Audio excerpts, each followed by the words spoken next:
Item ಯಾವುದೇ ಇರಲಿ try ಮಾಡಿ ಆಚಿ ಚಿಕನ್ ಮಸಾಲಾ. ಆಚಿ ಚಿಕನ್ ಮಸಾಲಾ. ಈಗಾಗಿ ನಾನು ಹೇಳಿದ್ದೇನೆ, ಇವರು ಸುದೀಪ್ ನನಗೆ ಹೇಗೆ ಪರಿಚಯ ಆಗಿದ್ರು ಅದೆಲ್ಲ ನನಗೆ ಆಲ್ರೆಡಿ ನಾನು ಮುಂಚೆ ಹೇಳಿದ್ದೇನೆ. ಫೇಸ್ಬುಕ್ ಮುಖಾಂತರ ನನಗೆ ಪರಿಚಯ ಆಗಿ 1 ವರ್ಷದ ಹಿಂದೆ ಅವರು ನನಗೆ ಮೆಸೇಜ್ ಎಲ್ಲ ಮಾಡಿ ನನ್ನನ್ನು ಕಾಂಟ್ಯಾಕ್ಟ್ ಮಾಡಲಿಕ್ಕೆ ಪ್ರಯತ್ನ ಪಡ್ತಿದ್ರು. ನನಗೆ ಇದು ಯಾವುದೇ ವಿಚಾರ ಗೊತ್ತಿರೋದು ನಾನು ರೀಸೆಂಟಾಗಿ ಲಾಸ್ಟ್ ಡಿಸೆಂಬರ್ ತಿಂಗಳಲ್ಲಿ ಅವರ ಮೆಸೇಜನ್ನು ನೋಡಿ ರಿಪ್ಲೈ ಮಾಡಿದಾಗ ಹೀಗೆ ಮದುವೆ ವಿಚಾರವನ್ನು ನನಗೆ ಹೇಳಿದಾಗ ನನ್ನ ಮನೆಯಲ್ಲಿ ಹೇಳಿ ಮಾತಾಡಿ ಅಂತ ಹೇಳಿ ಮನೆಯವರಿಗೆಲ್ಲ ಒಪ್ಪಿಸಿ ಅವರ ಮನೆಯವರು ನಮ್ಮ ಮನೆಯವರೆಲ್ಲ ಬಂದು ಮಾತಾಡಿಕೊಂಡು ಹೋಗಿ ನಾವು ಮದುವೆ ವಿಚಾರ ಮುಂದುವರಿಸಿಕೊಂಡು ಬಂದಿದ್ದೇವೆ. ಇದಾದಮೇಲೆ ಏಪ್ರಿಲ್ ಮೇ ಆ ತಿಂಗಳಲ್ಲಿ ಎಂಗೇಜ್ಮೆಂಟ್ ಮಾಡಿ ನಂತರ ನಮಗೆ ಹಬ್ಬದ ಸಂದರ್ಭದಲ್ಲಿ ಮದುವೆ ಮಾಡುವಂಥ ಮಾತುಕತೆ 2 ಮನೆಯಲ್ಲಿ ಸಹ ಮಾಡಿಕೊಂಡಿದ್ವಿ. ಇದಾದ ನಂತರ ಇವರು ಸುದೀಪಿಗೆ ಅವರ ವರ್ಕ್ ಬ್ಯಾಂಗ್ಳೂರಲ್ಲಿ ಇರೋದ್ರಿಂದ ರಿಯಲ್ ಎಸ್ಟೇಟ್ ಅದೆಲ್ಲ ಬ್ಯಾಂಗ್ಳೂರಲ್ಲಿ ಇರೋದ್ರಿಂದ ನಾನು ಇಲ್ಲಿ ಡ್ರಾಮಾ ಅದನ್ನೆಲ್ಲ ಮಾಡ್ತಿದ್ದೆ. ಸೊ ಇನ್ನು ಮುಂದೆ ನೀವು ಅದನ್ನೆಲ್ಲ ಮಾಡೋದು ಬೇಡ, ನನ್ನ ಜೊತೆ ಬ್ಯಾಂಗ್ಳೂರಿಗೆ ಬನ್ನಿ ಅಂತ ಹೇಳಿ ಅವರು ನನ್ನನ್ನು ಬ್ಯಾಂಗ್ಳೂರಿಗೆ ಬರಬೇಕಂತ ನಾವು ಅಲ್ಲಿ ಮುಂದೆ ಇದ್ರೆ ಯಾವುದೇ ಒಂದು ಲೀಗಲ್ ಆಗಿ ಇರಬೇಕಂತ ಹೇಳಿ ನಮಗೆ ಪ್ರೂಫ್ ಬೇಕು, ಅಲ್ಲಿ ರೂಮ್ ಎಲ್ಲ ಮಾಡ್ಕೊಂಡಿರ್ಬೇಕಾದ್ರೆ. ಸೊ ಅದಕ್ಕಾಗಿ ನಾವು ರಿಜಿಸ್ಟರ್ ಮ್ಯಾರೇಜ್ ಮಾಡಿಕೊಡು ಅಂತ ಹೇಳಿದ್ರು. ನಾನು ನಮ್ಮ ಮನೆಯಲ್ಲೆಲ್ಲ ಮಾತಾಡಿ ಅವರ ಹತ್ರ ಹೇಳಿ ಆನಂತರ ಒಪ್ಪಿಗೆ ಆದರೆ ರಿಜಿಸ್ಟರ್ ಮ್ಯಾರೇಜ್ ಮಾಡಿಕೊಡು ಅಂತ ಹೇಳಿದ್ರು. ಹಾಗೆ ಅವರ ಮನೆಯಲ್ಲಿ ಸಹ ನಾನು ಅವರೇ ಮಾತಾಡ್ತೇನೆ ಅಂತ ಹೇಳಿ ಅವರ ತಂಗಿ ಹತ್ರ ಮನೆಯಲ್ಲೆಲ್ಲ ಮಾತಾಡಿದ್ದೇನೆ ಅಂತ ನಮಗೆ ಹೇಳಿದ್ರು. ನಮ್ಮ ಮನೆಯಲ್ಲಿ ಸಹ ಮಾತಾಡಿ ರಿಜಿಸ್ಟರ್ ಮಾಡಿಕೊಡು ಅಂತ ಹೇಳಿ ಅಡ್ವೊಕೇಟನ್ನೆಲ್ಲ ಅವರ ಪರಿಚಯ ಅಡ್ವೊಕೇಟ್ನ ಅವರೇ ಮಾತಾಡಿ ಎಲ್ಲ ಪ್ರೂಫ್ ಎಲ್ಲ ಕೊಟ್ಟು ಅವರಿಗೆ ನಾನು ಸಹ ದಾಖಲೆಗಳನ್ನು ಇವಾಗ ಅವರ ತಂದೆ ಹೇಳಿದರೆ ನಾನಲ್ಲಿ ಅವರ ದಾಖಲೆ ನನ್ನ ಮುಂಚೆ ಒಂದು ಮದುವೆ ಆಗಿದೆ ಅವರ ದಾಖಲೆಯನ್ನು ಕೊಟ್ಟಿಲ್ಲ ಅಂತ ನಾನು ಎಲ್ಲ ರೀತಿಯ ದಾಖಲೆ ನಾನು ಸುದೀಪ್ ಅವರಿಗೆ ಹೇಳಿ ಅದನ್ನೆಲ್ಲ ಮಾಡಿಸಿ ಕೊಟ್ಟಿರುವಂಥದ್ದು. ಅದಕ್ಕೆ ನಮಗೆ ಆಧಾರ ನನ್ನ ಹತ್ರ ಇದೆ, ನಾನು ತೋರಿಸ್ತೇನೆ ನಿಮಗೆ. ಇದಾದ ಮೇಲೆ ಅವರ ಮನೆಯವರ ಅವರು ಹೇಳಿಲ್ಲ ಅಂತ ಅವರು ಹೇಳ್ತಾ ಇದ್ದಾರೆ, ನಮಗೆ ಗೊತ್ತೇ ಇಲ್ಲ ಇಷ್ಟವರೆಗೆ ಅಂತ. ಆದ ಅವರ ತಂಗಿಗೆ ಆಧಾರ್ ಕಾರ್ಡ್ ಅವರು ಕೊಟ್ಟು ಅಲ್ಲಿ ಮಾಡಿಸ್ಲಿಕ್ಕೆ ನನ್ನ ಹತ್ರ ಆಧಾರ ಇದೆ. ಆಮೇಲೆ ಅವರ ಮನೆಯಲ್ಲಿ ಏನಾಗಿದೆ ಅದೇ ನಮಗೆ ಗೊತ್ತಿಲ್ಲ. ರಿಜಿಸ್ಟರ್ ಆದ ನಂತರ ಸುದೀಪ್ ನಮ್ಮ ಜೊತೆ ನಮ್ಮ ಮನೆಯಲ್ಲೇ ಇತ್ತು. ನಮಗೆ ಯಾವುದೇ ರೀತಿಯ ಗಲಾಟೆ ಆಗಲಿ ಅಥವಾ ವಿಪರೀತ ಯಾವುದೇ ವಿಷಯಕ್ಕೂ ನಾವು ಜಗಳ ಏನು ಮಾಡಿಕೊಂಡಿಲ್ಲ. ನಾವು ಎಲ್ಲ ರೀತಿಯಲ್ಲಿ ಒಳ್ಳೆ ರೀತಿಯಲ್ಲಿ ಇದ್ದದ್ದು. ಅವರು ಸಹ ಅಷ್ಟೇ ನಾವು ಒಂದು ಲೈಫನ್ನು ಲೀಡ್ ಮಾಡಬೇಕು ಅಂತ ನಾವಿಬ್ಬರೇ ಮಾತಾಡಿಕೊಂಡು ನಮ್ಮ ಮನೆಯಲ್ಲಿ ಸಹ ನಾವು ಸ್ವಲ್ಪ ದಿನ ಇದ್ದು ಮತ್ತೆ ನಾವು ಬ್ಯಾಂಗ್ಳೂರಿಗೆ ಹೋಗೋ ಪ್ಲ್ಯಾನಲ್ಲಿ ರಿಜಿಸ್ಟರ್ ಮಾಡ್ಕೊಳ್ಳೋದ್ರಿಂದ ಅದನ್ನು ಸಹ ಮಾತಾಡಿಕೊಂಡಿದ್ವಿ. ಅವರ ಮನೆಗೆ ಏನಾದರೂ ಒಂದು ಪೂಜೆ ಗೀಜೆ ಅದರಲ್ಲಿದ್ದರೆ ಹೋಗ್ತಾ ಇದ್ರು. ಇನ್ನೊಂದು ವಿಷಯ ಏನಂತ ಹೇಳಿದರೆ ಅವರ ನೆಲ್ಯಾಡಿ ಮನೇಲಿ ಇರ್ತಿರ್ಲಿಲ್ಲ, ಅವರಿಗೆ ಮತ್ತು ಅವರ ತಂದೆಗೆ ಅಷ್ಟಿಷ್ಟು ಆಗ್ತಿರ್ಲಿಲ್ಲ. ಅದು ಎಲ್ಲರಿಗೂ ಗೊತ್ತಿತ್ತು ವಿಷಯ, ಅವರ ಫ್ರೆಂಡ್ಸಿಗೆ ಆಗಿರ್ಬೋದು ಅಥವಾ ಮನೆಯಲ್ಲಿ ಸಹ ಗೊತ್ತು. ಇವರು ಮನೆಗೆ ಹೋದ ಟೈಮಲ್ಲಿ ಅಷ್ಟೇ ಅವರು ಮನೆಗೆ ಅಂತ ಹೋದರೆ ಅವರ ಬೆಳ್ತಂಗಡಿಯಲ್ಲಿ ಅಜ್ಜಿ ಮನೆ ಇತ್ತು, ಅಲ್ಲಿ ಇರ್ತಾರೆ ಅವರು ಜಾಸ್ತಿಯಾಗಿ. ಅವರ ನೆಲ್ಯಾಡಿ ಮನೆಗೆ ಹೋಗುದಿಲ್ಲ. ಅದು ವಿಚಾರ ಸಹ ನಾವು ಅವರಿಗೆ ಹೆಚ್ಚಾಗಿ ಕೇಳಲಿಕ್ಕೆ ಹೋಗಲಿಲ್ಲ ಸುದೀಪ್ ಹತ್ರ, ನೀವು ಯಾಕೆ ಅಲ್ಲಿ ಹೋಗುದಿಲ್ಲ ಆಗಿದೆಲ್ಲ ಅಂತ ಅವರ ಪರ್ಸನಲ್ ವಿಷಯ ಅಂತ ನಾವು ಅದನ್ನು ಮಾತಾಡಲಿಕ್ಕೆ ಹೋಗಲಿಲ್ಲ. ಇದಾದ್ಮೇಲೆ ರೀಸೆಂಟ್ ಆಗಿ ಅವರ ಮನೆಯಿಂದ ನನಗೆ ಯಾವುದೇ ಕಾಲ್ ಯಾವ ಸಹ ಮಾಡಿ ಇಂಥ ಸಹ ಮದುವೆ ಬಗ್ಗೆ ವಿಚಾರ ಮಾಡಿರಲಿಲ್ಲ. ನಾವು ಸುದೀಪ್ ಹತ್ರ ಹೇಳಿ ಯಾಕಂದ್ರೆ ಅವರ ಮನೆಯವರ ಕಾಂಟ್ಯಾಕ್ಟ್ ನಮಗೆ ಅಷ್ಟು ಇರಲಿಲ್ಲ. ಅವರ ತಂಗಿ ಒಂದ್ಸಲ ಕಾಲ್ ಮಾಡಿದ್ದಾರೆ, ಸುದೀಪ್ ಕಾಲ್ ರಿಸೀವ್ ಮಾಡ್ತಿಲ್ಲ. ಅವರು ನನಗೆ ನನ್ನ ಗೋಲ್ಡ್ ಕೊಡ್ಲಿಕ್ಕೆ ಅವರ ಸ್ವಂತ ತಂಗಿ ಅನ್ನಪೂರ್ಣ ಅಂತ ಅದರ ಕಾಲ್ ರೆಕಾರ್ಡ್ಸ್ ಯಾಕಂದ್ರೆ ನನ್ನ ಅವರ ನಂಬರ್ ಸೇವ್ ಇದೆ, ಅನ್ನೊಂದು ನಂಬರ್ ನನ್ನ ಕಾಲ್ ರೆಕಾರ್ಡ್ ಇತ್ತು. ಅದಕ್ಕೆ ಅವರು ಕಾಲ್ ರೆಕಾರ್ಡ್ಸ್ ಕೊಟ್ಟು ನಂತರ ಇವಾಗ ಇದೆ, ನಾನು ತೋರಿಸ್ತೇನೆ. ಅವರು ಕಾಲ್ ಮಾಡಿ ನನಗೆ ಹೀಗೆ ಅವನು ಗೋಲ್ಡ್ ಎಲ್ಲ ಕೊಟ್ಟಿಕೊಂಡು ಹಣ ಕೊಡ್ಲಿಕ್ಕೆ ಉಂಟು ಅವನಿಗೆ. ಸೊ ಅವನು ಕಾಲ್ ರಿಸೀವ್ ಮಾಡ್ತಿಲ್ಲ, ನಿಮ್ಮ ಜೊತೆ ಇದ್ರೆ ಅಥವಾ ಅವನಿಗೊಂದು ಕಾಲ್ ಮಾಡಲಿಕ್ಕೆ ಹೇಳಿ ಅಂತ ನನ್ನ ಹತ್ರ ಹೇಳಿದ್ದಾರೆ. ನಾನು ಆ ಕಾಲಿಗೆ ಅವರಿಗೆ ರೆಸ್ಪಾನ್ಸ್ ಮಾಡಿ ಮತ್ತೆ ನಾನು ಸುದೀಪ್ ಹತ್ರ ಕೇಳಿದೆ, ಹೀಗೆ ತಂಗಿ ಕಾಲ್ ಮಾಡಿದ್ದಾರೆ ನಿಮ್ಮದು ಏನಂತ ವಿಷಯ ಹೇಳಿದ್ರೆ, ಹೌದು ಹೀಗೆ ಸ್ವಲ್ಪ ಪ್ರಾಬ್ಲಮ್ ಆಗಿದೆ ಹಾಗೆ ಅಂತ ಹೇಳಿ ಸುಮ್ಮನೆ ಅದು. ಇದಾದ್ಮೇಲೆ ಇವರ ತಂದೆ ಸುದೀಪ್ ಒಂದು ಸ್ವಲ್ಪ ಸಾಲದೆಲ್ಲ ಪ್ರಾಬ್ಲಮ್ ಇದೆ, ಅದೆಲ್ಲ ತುಂಬ ಇರಿಟೇಷನ್ ಆಗ್ತಿತ್ತು. ಕಾಲ್ ಎಲ್ಲ ಬರೋದು, ಅವರು ಬ್ಯಾಡ್ ಆಗಿ ಬೈದು ಕೆಟ್ಟ ಶಬ್ದ. ಮತ್ತೆ ಅವರು ಯಾರೋ 2-3 ಜನ ನಿನ್ನ ಹುಡುಗಿ ಮತ್ತೆ ನಿನ್ನ ಫೋಟೋವನ್ನೆಲ್ಲ ಅವರ ಊರಲ್ಲೆಲ್ಲ ಹಾಕ್ತೇವೆ ನಾವು, ನಿಮಗೆ ಮದುವೆ ಆಗಲಿಕ್ಕೆ ಹಣ ಉಂಟು ಹಾಗೆ ಅಂತೆಲ್ಲ ಕೆಲವೆಲ್ಲ ಮೆಸೇಜ್ ಎಲ್ಲ ಮಾಡಿದ್ದಾರೆ. ಇದನ್ನೆಲ್ಲ ನಾನು ಅವರು ಕೂತ್ಕೊಂಡು ಚರ್ಚೆ ಮಾಡಿದ್ದೇನೆ, ಇದೆಲ್ಲ ಯಾಕೆ ಹೀಗೆ ಅಂತ. ಇದು ಏನಂತ ಹೇಳಿದ್ರೆ ಅವರ ತಂದೆ ಸಾಲಗಾರರಿಗೆ ನನ್ನ ನಂಬರ್ ಕೊಟ್ಟಿದ್ದಾರೆ. ಅವರು ಇಬ್ಬರು ಕಾಲ್ ಮಾಡಿ ಅವರೇ ನನಗೆ ಹೇಳಿದ್ದಾರೆ, ನನ್ನ ನಂಬರ್ ಯಾರು ಕೊಟ್ಟರೆ ಅವರ ತಂದೆ ಕೊಟ್ಟಿದ್ದಾರೆ, ನೀವು ರಿಜಿಸ್ಟರ್ ಮ್ಯಾರೇಜ್ ಮಾಡ್ಕೊಂಡಿದ್ದೀರಂತೆ, ಸೊ ಹಾಗಾಗಿ ನಿಮ್ಮನ್ನು ಕೇಳ್ತಾ ಇದ್ದೇನೆ ಅಂತ. ಅವರ ಆದರ್ಶ ನಾನು ತೋರಿಸ್ತೇನೆ, ಅವರು ಕಾಲ್ ಮಾಡಿ ನನಗೆ ಮಾತಾಡಿದ್ದೆಲ್ಲ ನಂತರ ಡೀಟೇಲ್ ಆಗಿದೆ, ನಾನು ಅದನ್ನು ತೋರಿಸ್ತೇನೆ. ಇದಾದ್ಮೇಲೆ ಅವರು ಮಾಡಿದಂಥ ಸಾಲದ ವಿಷಯದಲ್ಲಿ ಸುದೀಪ್ ಸಾಲ ವಿಷಯ ನಮಗೆ ನನ್ನ ಜೊತೆ ಬರಗಿಂತ ಮುಂಚೆ ಮಾಡಿದ ಸಾಲ, ಅದಕ್ಕೆ ಮತ್ತೆ ನನಗೆ ಕನೆಕ್ಷನ್ ಇರುವುದಿಲ್ಲ. ನನಗೆ ಅವರಿಗೆ ಯಾಕೆ ಮಾಡಿದ್ದಾರೆ ಸಾಲ ಎಂತ ಗೊತ್ತಿಲ್ಲ. ಅವರು ಹೇಳಿದ್ದಾರೆ ಒಂದು ಯಾವುದೋ ವ್ಯವಹಾರಕ್ಕೆ ಅವರು ಹಣ ಹಾಕಲಿಕ್ಕೆ ಹೋಗಿ ಅವರು ಸಹ ಹಣ ಕಟ್ಕೊಂಡಿದ್ದಾರಂತೆ, ಬೇರೆಯವರ ಹಣ ಹಾಕಿ ಅವರ ಚಿನ್ನ ಒಡವೆಲ್ಲ ತಗೊಂಡು ಹೀಗೆ ಅದು ಇವತ್ತು ಒಪ್ಪಿಕೊಂಡು ಹೇಳಿದ್ದಾರೆ ಸುದೀಪ್ ಹೀಗೆ ನಮಗೆ ಪ್ರಾಬ್ಲಮ್ ಆಯಿತು, ಸದ್ಯಕ್ಕೆ ನಮ್ಮದು ಯಾವ ಬಿಸ್ನೆಸ್ ನಡೀತಾ ಇಲ್ಲ. ಸೊ ಹಾಗಾಗಿ ನಾನು ಏನು ಮಾಡಲಿಕ್ಕೆ ಆಗ್ತಾ ಇಲ್ಲ ನನಗೆ.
ಮತ್ತೆ ಶಿಫ್ಟ್ ಮಾಡಿ ಎಲ್ಲ ತಿಳ್ಕೊಂಡು ಎಲ್ಲ ಪೋಯ್ ಹಾಸ್ಪಿಟಲ್ ಶಿಫ್ಟ್ ಮಾಡಿ ಎಲ್ಲ ಪೋಯ್ ಸಂಜೆ ಸ್ವಲ್ಪ ಅಷ್ಟು ಗೊತ್ತಿಲ್ಲ ನಾವು 2 ಗಂಟೆಗೆ ಹೋಗಿ ಅಲ್ಲಿಂದ ಮತ್ತೆ ಈ ನವಂಬರ್ ಸರ್ಕಲ್ ಅಂತಿದೆ ಅಲ್ಲಿಗೆ ಹೋಗ್ಬೇಕು ನೋಡುವಾಗ ಅಲ್ಲಿತ್ತು ಅಲ್ಲಿ ಅಂತ ಗೊತ್ತಾಯ್ತು ಅಲ್ಲಿ ನೋಡ್ಲಿಕ್ಕೆ ಸ್ವಲ್ಪ ಬಿಡ್ಲಿಲ್ಲ ಅವ್ರು ನಮ್ಮನ್ನ ನಾವು ಸ್ವಲ್ಪ ವೇಟ್ ಮಾಡ್ತೀವಿ ಬಂದು ಸೆಕೆಂಡ್ ಡೇ ಮತ್ತೆ ಹೋಗ್ತೀವಿ ನಾವು ಆವಾಗ ಸೇಮ್ ಅವ್ರು ಬಿಡ್ಲಿಲ್ಲ ಮತ್ತೆ ನಮ್ಗೆ ಆಪ್ಷನ್ ಇಲ್ಲ ಅಲ್ಲಿ ಹೋಗಿ ಮುಂದೆ ಜಗಳ ಮಾಡ್ಕೊಂಡು ಅಲ್ಲಿ ಆ ಟೈಮಲ್ಲಿ ಅವರಲ್ಲಿ ಒಳಗಿದ್ದೆ ನಾವು ಜಗಳ ಮಾಡ್ಕೊಳ್ಳೋ ಸಿಚುವೇಶನ್ಸ್ ಆಗಲ್ಲ ಆ ಟೈಮಲ್ಲಿ ನಾವು ಮತ್ತೆ ಸುಮ್ಮನೆ ಮತ್ತೆ ನನಗೆ ವಿಷಯ ಬಂತು 2019 10th ಆಗುತ್ತೆ ವಿಷಯ ಬಂತು ಸೊ ಆ ಟೈಮಲ್ಲಿ ನನಗೆ ಲಾಸ್ಟಿಗೆ ನೋಡ್ಲಿಕ್ಕೆ ಅವಕಾಶ ಇರಲಿಲ್ಲ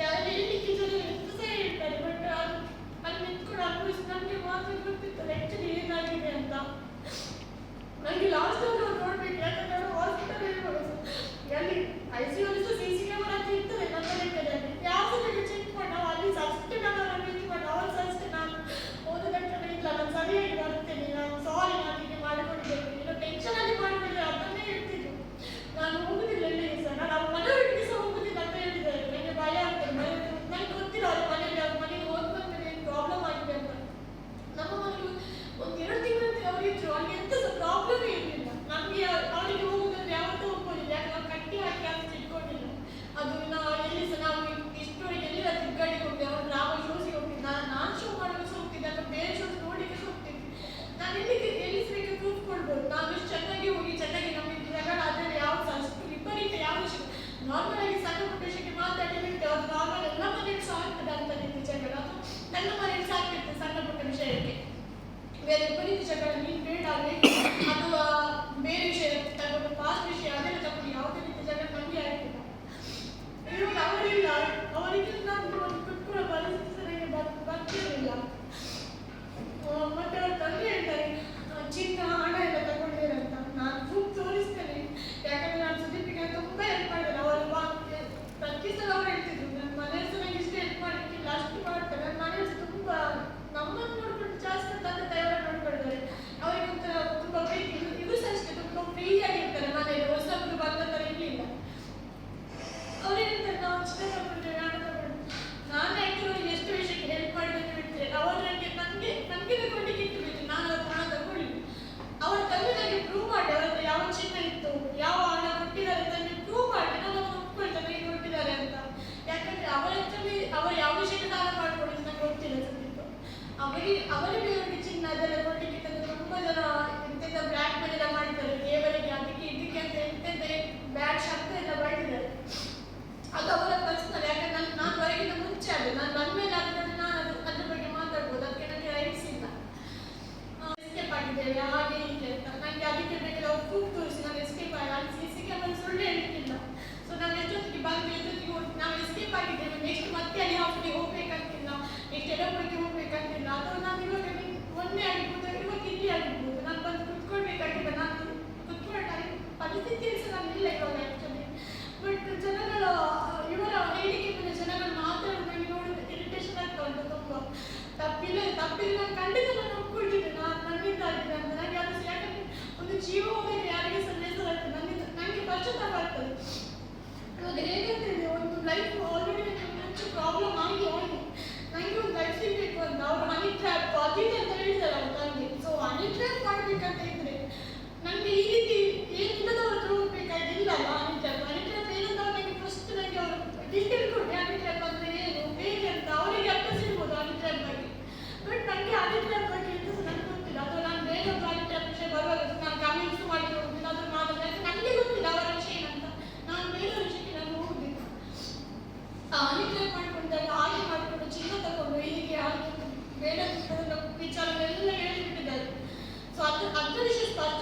ಸರ್. ಗಂಡ ಸಾಯ್ಲಿಕ್ಕೆ ಆಸೆ ಅನ್ಕೊಂಡಿಲ್ಲ, ಎಂತ ಗಂಡ ಆದ್ರೂ ಸಾಯ್ಲಿಕ್ಕೆ ಅನ್ಕೊಂಡಿಲ್ಲ. ಸಾಲ ಮಾಡ್ತಾರೆ ಬಿಟ್ಟು ಕೆಲವೊಂದು ವಿಷಯಕ್ಕೆ ಹೈಟ್ ಮಾಡ್ತಾರೆ ಬಿಟ್ಟು ಪ್ರೀತಿ ಮಾಡೋ ವಿಷಯ ಆಗ್ಬೋದು, ಅದು ಎಲ್ಲ ಇಷ್ಟ ತಾನು ಸುದೀಪ್ ಬಗ್ಗೆ ಹೇಳ್ತಾರೆ ಒಳ್ಳೆ ಪರ್ಫೆಕ್ಟ್ ಆಗಿದ್ದು ನನಗೆ ಏನು ಆಸೆ ಇತ್ತು ಲೈಫಲ್ಲಿ ಇರಬೇಕು ಅಂತ. ಸೊ ಅದೇ ರೀತಿ ಅವರು ಇತ್ತು. ಅಷ್ಟು ಜನ ಅವರಿಗೆ ಏನು ಹೇಳ್ಲಿಕ್ಕೆ ಹೋಗೋದಿಲ್ಲ. ಬಟ್ ಅವರ ವ್ಯವಹಾರ ವಿಷಯ ಅದು ಅವರಿಗೆ ಬಿಟ್ಟಲ್ಲ, ಅವ್ರು ಏನು ಮಾಡ್ಕೊಂಡು ಹೋಗ್ತಾರೆ. ಕೆಲವು ಸರಿ ಇರ್ಬೋದು, ಸರಿತಲ್ಲ ಇರ್ಬೋದು, ಅದು ನನಗೆ ಅವಶ್ಯಕತೆ ಸಿಗ್ತದೆ. ಇನ್ನೊಂದು ನಾನು ಹೇಳಿದ್ದು ಹೀಗಾಗಿ ನಾನು ಹೇಳಿದ್ದೇನೆ, ಇವರು ಸುದೀಪ್ ನನಗೆ ಹೇಗೆ ಪರಿಚಯ ಆಗಿದ್ರು ಅದೆಲ್ಲ ನನಗೆ ಆಲ್ರೆಡಿ ನಾನು ಮುಂಚೆ ಹೇಳಿದ್ದೇನೆ. ಫೇಸ್ಬುಕ್ ಮುಖಾಂತರ ನನಗೆ ಪರಿಚಯ ಆಗಿ 1 ವರ್ಷದ ಹಿಂದೆ ಅವ್ರು ನನಗೆ ಮೆಸೇಜ್ ಎಲ್ಲ ಮಾಡಿ ನನ್ನನ್ನು ಕಾಂಟ್ಯಾಕ್ಟ್ ಮಾಡಲಿಕ್ಕೆ ಪ್ರಯತ್ನ ಪಡ್ತಿದ್ರು. ನನಗೆ ಯಾವುದೇ ವಿಚಾರ ಗೊತ್ತಿರೋದು ನಾನು ರೀಸೆಂಟಾಗಿ ಲಾಸ್ಟ್ ಡಿಸೆಂಬರ್ ತಿಂಗಳಲ್ಲಿ ಅವರ ಮೆಸೇಜನ್ನು ನೋಡಿ ರಿಪ್ಲೈ ಮಾಡಿದಾಗ ಹೀಗೆ ಮದುವೆ ವಿಚಾರವನ್ನು ನನಗೆ ಹೇಳಿದಾಗ ನನ್ನ ಮನೆಯಲ್ಲಿ ಹೇಳಿ ಮಾತಾಡಿ ಅಂತ ಹೇಳಿ ಮನೆಯವರಿಗೆಲ್ಲ ಒಪ್ಪಿಸಿ ಅವರ ಮನೆಯವರು ನಮ್ಮ ಮನೆಯವರೆಲ್ಲ ಬಂದು ಮಾತಾಡಿಕೊಂಡು ಹೋಗಿ ನಾವು ಮದುವೆ ವಿಚಾರ ಮುಂದುವರಿಸಿಕೊಂಡು ಬಂದಿದ್ದೇವೆ. ಇದಾದ ಮೇಲೆ ಏಪ್ರಿಲ್ ಮೇ ಆ ತಿಂಗಳಲ್ಲಿ ಎಂಗೇಜ್ಮೆಂಟ್ ಮಾಡಿ ನಂತರ ನಮಗೆ ಹಬ್ಬದ ಸಂದರ್ಭದಲ್ಲಿ ಮದುವೆ ಮಾಡುವಂಥ ಮಾತುಕತೆ 2 ಮನೆಯಲ್ಲಿ ಸಹ ಮಾಡಿಕೊಂಡಿದ್ವಿ. ಇದಾದ ನಂತರ ಸುದೀಪಿಗೆ ಅವರ ವರ್ಕ್ ಬ್ಯಾಂಗ್ಳೂರಲ್ಲಿ ಇರೋದ್ರಿಂದ ರಿಯಲ್ ಎಸ್ಟೇಟ್ ಅದೆಲ್ಲ ಬ್ಯಾಂಗ್ಳೂರಲ್ಲಿ ಇರೋದ್ರಿಂದ ನಾನು ಇಲ್ಲಿ ಡ್ರಾಮಾ ಅದನ್ನೆಲ್ಲ ಮಾಡ್ತಿದ್ದೆ. ಸೊ ಇನ್ನು ಮುಂದೆ ನೀವು ಅದನ್ನೆಲ್ಲ ಮಾಡೋದು ಬೇಡ, ನನ್ನ ಜೊತೆ ಬ್ಯಾಂಗ್ಳೂರಿಗೆ ಬನ್ನಿ ಅಂತ ಹೇಳಿ ಅವರು ನನ್ನನ್ನು ಬ್ಯಾಂಗ್ಳೂರಿಗೆ ಬರಬೇಕಂತ ನಾವು ಅಲ್ಲಿ ಮುಂದೆ ಅಂದರೆ ಯಾವುದೇ ಒಂದು ಲೀಗಲ್ ಆಗಿ ಇರಬೇಕಂತ ಹೇಳಿ ನಮಗೆ ಪ್ರೂಫ್ ಬೇಕು, ಅಲ್ಲಿ ರೂಮ್ ಎಲ್ಲ ಮಾಡ್ಕೊಂಡಿರ್ಬೇಕಾದ್ರೆ. ಸೊ ಅದಕ್ಕಾಗಿ ನಾವು ರಿಜಿಸ್ಟರ್ ಮ್ಯಾರೇಜ್ ಮಾಡಿಕೊಡು ಅಂತ ಹೇಳಿದರು. ನಾನು ನಮ್ಮ ಮನೆಯಲ್ಲೆಲ್ಲ ಮಾತಾಡಿ ಅವರ ಹತ್ರ ಹೇಳಿ ಆನಂತರ ಒಪ್ಪಿಗೆ ಆದರೆ ರಿಜಿಸ್ಟರ್ ಮ್ಯಾರೇಜ್ ಮಾಡಿಕೊಡು ಅಂತ ಹೇಳಿದ್ವಿ. ಹಾಗೆ ಅವರ ಮನೆಯಲ್ಲಿ ಸಹ ನಾನು ಅವರೇ ಮಾತಾಡ್ತೇನೆ ಅಂತ ಹೇಳಿ ಅವರ ತಂಗಿಯದ್ರೆಲ್ಲ ಮನೆಯಲ್ಲೆಲ್ಲ ಮಾತಾಡ್ತೇನೆ ಅಂತ ನಮಗೆ ಹೇಳಿದ್ರು. ನಮ್ಮ ಮನೆಯಲ್ಲಿ ಸಹ ಮಾತಾಡಿ ರಿಜಿಸ್ಟರ್ ಮಾಡಿಕೊಡು ಅಂತ ಹೇಳಿ ಅಡ್ವೊಕೇಟನ್ನೆಲ್ಲ ಅವರ ಪರಿಚಯ ಅಡ್ವೊಕೇಟ್ನ ಅವರೇ ಮಾತಾಡಿ ಎಲ್ಲ ಪ್ರೂಫ್ ಎಲ್ಲ ಕೊಟ್ಟು ಅವರಿಗೆ ನಾನು ಸಹ ದಾಖಲೆಗಳನ್ನು ಇವಾಗ ಅವರ ತಂದೆ ಹೇಳಿದರೆ ನಾನು ಅಲ್ಲಿ ಅವರ ದಾಖಲೆ ನನ್ನ ಮುಂಚೆ ಒಂದು ಮದುವೆ ಆಗಿದೆ ಅವರ ದಾಖಲೆಯನ್ನು ಕೊಟ್ಟಿಲ್ಲ ಅಂತ ನಾನು ಎಲ್ಲ ರೀತಿಯ ದಾಖಲೆ ನಾನು ಸುದೀಪ್ ಅವರಿಗೆ ಹೇಳಿ ಅದನ್ನೆಲ್ಲ ಮಾಡಿಸಿ ಕೊಟ್ಟಿರುವಂಥದ್ದು. ಅದಕ್ಕೆ ನಮಗೆ ಆಧಾರ ನನ್ನ ಹತ್ರ ಇದೆ, ನಾನು ತೋರಿಸ್ತೇನೆ ನಿಮಗೆ. ಇದಾದ ಮೇಲೆ ಅವರ ಮನೆಯವರ ಅವರು ಹೇಳಿದ್ದಾರೆ ಹೇಳಿಲ್ಲ ಅಂತ ಅವರು ಹೇಳ್ತಾ ಇದ್ದಾರೆ, ನಮಗೆ ಗೊತ್ತೇ ಇಲ್ಲ ಇಷ್ಟವರೆಗೆ ಅಂತ. ಆದರೆ ಅವರ ತಂಗಿಗೆ ಆಧಾರ್ ಕಾರ್ಡ್ ಅವರು ಕೊಟ್ಟು ಅಲ್ಲಿ ಮಾಡಿಸ್ಲಿಕ್ಕೆ ನನ್ನ ಹತ್ರ ಆಧಾರ ಇದೆ. ಆಮೇಲೆ ಅವರ ಮನೆಯಲ್ಲಿ ಏನಾಗಿದೆ ಅದೇ ನಮಗೆ ಗೊತ್ತಿಲ್ಲ. ರಿಜಿಸ್ಟರ್ ಆದ ನಂತರ ಸುದೀಪ್ ನಮ್ಮ ಜೊತೆ ನಮ್ಮ ಮನೆಯಲ್ಲೇ ಇದೆ. ನಮಗೆ ಯಾವುದೇ ರೀತಿಯ ಗಲಾಟೆ ಆಗಲಿ ಅಥವಾ ವಿಪರೀತ ಯಾವುದೇ ವಿಷಯಕ್ಕೂ ನಾವು ಜಗಳ ಏನು ಮಾಡಿಕೊಂಡಿಲ್ಲ. ನಾವು ಎಲ್ಲ ರೀತಿಯಲ್ಲಿ ಒಳ್ಳೆ ರೀತಿಯಲ್ಲಿ ಇದ್ದದ್ದು. ಅವರು ಸಹ ಅಷ್ಟೇ ನಾವು ಒಂದು ಲೈಫನ್ನು ಲೀಡ್ ಮಾಡಬೇಕು ಅಂತ ನಾವಿಬ್ಬರೇ ಮಾತಾಡಿಕೊಂಡು ನಮ್ಮ ಮನೆಯಲ್ಲಿ ಸಹ ನಾವು ಸ್ವಲ್ಪ ದಿನ ಇದ್ದು ಮತ್ತೆ ನಾವು ಬ್ಯಾಂಗ್ಳೂರಿಗೆ ಹೋಗೋ ಪ್ಲ್ಯಾನಲ್ಲಿ ರಿಜಿಸ್ಟರ್ ಮಾಡ್ಕೊಂಡಿದ್ದರಿಂದ ಅದನ್ನು ಸಹ ಮಾತಾಡಿಕೊಂಡಿದ್ವಿ. ಅವರ ಮನೆಗೆ ಏನಾದರೂ ಒಂದು ಪೂಜೆ ಗೀಜೆ ಅದರಲ್ಲಿದ್ದರೆ ಹೋಗ್ತಾ ಇದ್ರು. ಇನ್ನೊಂದು ವಿಷಯ ಏನಂತ ಹೇಳಿದರೆ ಅವರ ನೆಲ್ಯಾಡಿ ಮನೇಲಿ ಇರ್ತಿರಲಿಲ್ಲ. ಅವರಿಗೆ ಮತ್ತು ಅವರ ತಂದೆಗೆ ಅಷ್ಟಿಷ್ಟು ಆಗ್ತಿರಲಿಲ್ಲ. ಅದು ಎಲ್ಲರಿಗೂ ಗೊತ್ತಿತ್ತು ವಿಷಯ, ಅವರ ಫ್ರೆಂಡ್ಸಿಗೆ ಆಗಿರ್ಬೋದು ಅಥವಾ ಮನೆಯಲ್ಲಿ ಸಹ ಗೊತ್ತು. ಇವರು ಮನೆಗೆ ಹೋದ ಟೈಮಲ್ಲಿ ಅಷ್ಟೇ ಅವರು ಮನೆಗೆ ಅಂತ ಹೋದರೆ ಅವರ ಬೆಳ್ತಂಗಡಿಯಲ್ಲಿ ಅಜ್ಜಿ ಮನೆ ಉಂಟು, ಅಲ್ಲಿ ಇರ್ತಾರೆ ಅವರು ಜಾಸ್ತಿಯಾಗಿ. ಅವರ ನೆಲ್ಯಾಡಿ ಮನೆಗೆ ಹೋಗುದಿಲ್ಲ. ಅದು ವಿಚಾರ ಸಹ ನಾವು ಅವರಿಗೆ ಹೆಚ್ಚಾಗಿ ಕೇಳಲಿಕ್ಕೆ ಹೋಗಲಿಲ್ಲ ಸುದೀಪ್ ಹತ್ರ, ನೀವು ಯಾಕೆ ಅಲ್ಲಿ ಹೋಗುದಿಲ್ಲ ಅದಿದೆಲ್ಲ ಅಂದರೆ ಅವರ ಪರ್ಸನಲ್ ವಿಷಯ ಅಂತ ನಾವು ಅದನ್ನು ಮಾತಾಡಲಿಕ್ಕೆ ಹೋಗಲಿಲ್ಲ. ಇದಾದ ಮೇಲೆ ರೀಸೆಂಟ್ ಆಗಿ ಅವರ ಮನೆಯಿಂದ ನನಗೆ ಯಾವುದೇ ಕಾಲ್ ಎಲ್ಲ ಯಾವ ಸಹ ಮಾಡಿ ಇಂಥ ಸಹ ಮದುವೆ ಬಗ್ಗೆ ವಿಚಾರ ಮಾಡಿರಲಿಲ್ಲ. ನಾವು ಸುದೀಪ್ ಹತ್ರ ಹೇಳಿ ಯಾಕಂದರೆ ಅವರ ಮನೆಯವರ ಕಾಂಟ್ಯಾಕ್ಟ್ ನಮಗೆ ಅಷ್ಟು ಇರಲಿಲ್ಲ. ಅವರ ತಂಗಿಗೆ ಒಂದು ಸಲ ಕಾಲ್ ಮಾಡಿದ್ದಾರೆ, ಸುದೀಪ್ ಕಾಲ್ ರಿಸೀವ್ ಮಾಡ್ತಿಲ್ಲ. ಅವರು ನನಗೆ ನನ್ನ ಗೋಲ್ಡ್ ಕೊಡ್ಲಿಕ್ಕೆ ಅವರ ಸ್ವಂತ ತಂಗಿ ಅನ್ನಪೂರ್ಣ ಅಂತ ಅದರ ಕಾಲ್ ರೆಕಾರ್ಡ್ಸ್ ಇಲ್ಲ, ಯಾಕಂದ್ರೆ ನನ್ನ ಅವರ ನಂಬರ್ ಸೇವ್ ಇದೆ, ಅನ್ನೊಂದು ನಂಬರ್ ನನ್ನ ಕಾಲ್ ರೆಕಾರ್ಡ್ ಇತ್ತು. ಆದರೆ ಅವರು ಕಾಲ್ ರೆಕಾರ್ಡ್ಸ್ ಕೂಡ ನನ್ನ ಇವಾಗ ಇದೆ, ನಾನು ತೋರಿಸ್ತೇನೆ. ಅವರು ಕಾಲ್ ಮಾಡಿ ನನಗೆ ಹೀಗೆ ಅವನು ಗೋಲ್ಡ್ ಎಲ್ಲ ಕೊಟ್ಟಿಕೊಂಡು ಹಣ ಕೊಡ್ಲಿಕ್ಕೆ ಉಂಟು ಅವನಿಗೆ. ಸೊ ಅವನು ಕಾಲ್ ರಿಸೀವ್ ಮಾಡ್ತಿಲ್ಲ, ನಿಮ್ಮ ಜೊತೆ ಇದ್ರೆ ಅಥವಾ ಅವನಿಗೊಂದು ಕಾಲ್ ಮಾಡಲಿಕ್ಕೆ ಹೇಳಿ ಅಂತ ನನ್ನ ಹತ್ರ ಹೇಳಿದ್ದಾರೆ. ನಾನು ಆ ಕಾಲಿಗೆ ಅವರಿಗೆ ರೆಸ್ಪಾನ್ಸ್ ಮಾಡಿ ಮತ್ತೆ ನಾನು ಸುದೀಪ್ ಹತ್ರ ಕೇಳಿದೆ, ಹೀಗೆ ತಂಗಿ ಕಾಲ್ ಮಾಡಿದ್ದಾರೆ ನಿಮ್ಮದು ಏನಂತ ವಿಷಯ ಕೇಳಿದ್ರೆ ಹೌದು ಹೀಗೆ ಸ್ವಲ್ಪ ಪ್ರಾಬ್ಲಮ್ ಆಗಿದೆ ಹಾಗೆ ಅಂತ ಹೇಳಿ ಸುಮ್ಮನೆ ಅದು. ಇದಾದ ಮೇಲೆ ಇವರ ತಂದೆ ಸುದೀಪ್ಗೆ ಒಂದು ಸ್ವಲ್ಪ ಸಾಲದೆಲ್ಲ ಪ್ರಾಬ್ಲಮ್ ಇದೆ, ಅದೆಲ್ಲ ತುಂಬ ಇರಿಟೇಷನ್ ಆಗ್ತಿತ್ತು. ಕಾಲ್ ಎಲ್ಲ ಬರೋದು, ಅವರು ಬ್ಯಾಡ್ ಆಗಿ ಬೈದು ಕೆಟ್ಟ ಶಬ್ದ. ಮತ್ತು ಅವರು ಯಾರೋ 2-3 ಜನ ನಿನ್ನ ಹುಡುಗಿ ಮತ್ತು ನಿನ್ನ ಫೋಟೋವನ್ನೆಲ್ಲ ಅವರ ಊರಲ್ಲೆಲ್ಲ ಹಾಕ್ತೇವೆ ನಾವು, ನಿಮಗೆ ಮದುವೆ ಆಗಲಿಕ್ಕೆ ಹಣ ಉಂಟು ಹಾಗೆ ಅಂತೆಲ್ಲ ಕೆಲವೆಲ್ಲ ಮೆಸೇಜನ್ನೆಲ್ಲ ಮಾಡಿದ್ದಾರೆ. ಇದನ್ನೆಲ್ಲ ನಾನು ಅವರು ಕೂತ್ಕೊಂಡು ಚರ್ಚೆ ಮಾಡಿದ್ದೇನೆ, ಇದೆಲ್ಲ ಯಾಕೆ ಹೀಗೆ ಅಂತ. ಇದು ಏನಂತ ಹೇಳಿದ್ರೆ ಅವರ ತಂದೆ ಸಾಲಗಾರರಿಗೆ ನನ್ನ ನಂಬರ್ ಕೊಟ್ಟಿದ್ದಾರೆ. ಅವರು ಇಬ್ಬರು ಕಾಲ್ ಮಾಡಿ ಅವರೇ ನನಗೆ ಹೇಳಿದ್ದಾರೆ, ನನ್ನ ನಂಬರ್ ಯಾರು ಕೊಟ್ಟರೆ ಅವರ ತಂದೆ ಕೊಟ್ಟಿದ್ದಾರೆ, ನೀವು ರಿಜಿಸ್ಟರ್ ಮ್ಯಾರೇಜ್ ಮಾಡ್ಕೊಂಡಿದ್ದೀರಂತೆ, ಸೊ ಹಾಗಾಗಿ ನಿಮ್ಮನ್ನು ಕೇಳ್ತಿದ್ದೇನೆ ಅಂತ. ಅವರ ಆಧಾರ ಸಹ ನಾನು ತೋರಿಸ್ತೇನೆ. ಅವರು ಕಾಲ್ ಮಾಡಿ ನನಗೆ ಮಾತಾಡಿದೆಲ್ಲ ನಂತರ ಡೀಟೇಲ್ ಆಗಿದೆ, ನಾನು ಅದನ್ನು ತೋರಿಸ್ತೇನೆ. ಇದಾದ್ಮೇಲೆ ನಾವು ಅವರು ಮಾಡಿದಂಥ ಸಾಲದ ವಿಷಯದಲ್ಲಿ ಸುದೀಪ್ ಸಾಲ ವಿಷಯ